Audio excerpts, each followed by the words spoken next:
सभी एजेंट्स को मार कर भाग गया।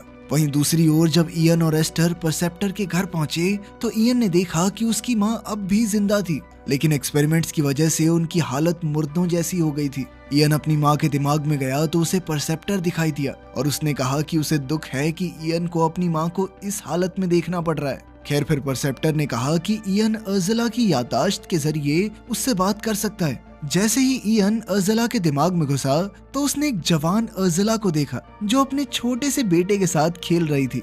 उसी समय परसेप्टर ने इयन को दिखाया कि कैसे एड्रियाना के लोगों ने उसकी मां पर अत्याचार किए। तब उसकी मां ने फॉर्मूले की सभी कॉपीज को तबाह कर दिया और असली फॉर्मूले को एक याद बनाकर इयन के दिमाग में भर दिया। अब परसेप्टर ने इयन से ये फॉर्मूला मांगा पर इयन ने कोई जवाब नहीं दिया।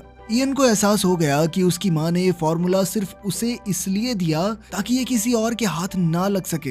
अब परसेप्टर का पारा चढ़ गया और उसने जबरदस्ती इयन से फॉर्मूला लेने की कोशिश की, पर जैसे ही वो इयन की ओर बढ़ा तो एक अदृश्य दीवार ने उसे रोक लिया। कुछ ही पलों में वो असलियत में लौट आए और इयन को एहसास हुआ कि उसकी मां ने सिर्फ उस फॉर्मूले को बचाए रखने के लिए कितने दर्द सहे थे।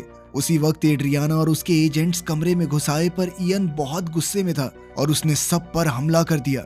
अब उसकी भी तीसरी शक्ति जागृत हो गई थी, जिससे उसने एड्रियाना और उसके एजेंट्स का दिमाग काबू करके उनसे अपने ही सर पर बंदूक तनवा दी।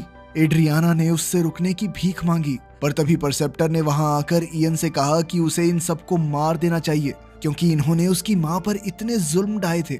उसी समय एड्रियाना ने खुलासा किया कि अर्ज़ला तो बहुत समय पहले मर चुकी है और अब जो उसने देखा वो सिर्फ परसेप्टर का बनाया एक माया जाल था। ये सब सुनकर इयन का गुस्सा और बढ़ गया और वो सबको मारने को तैयार हो गया। तभी विसेंटे वहां आया और इयन से कहा कि परसीवर सिर्फ उसका इस्तेमाल कर रहा है। उसके बहकावे में आकर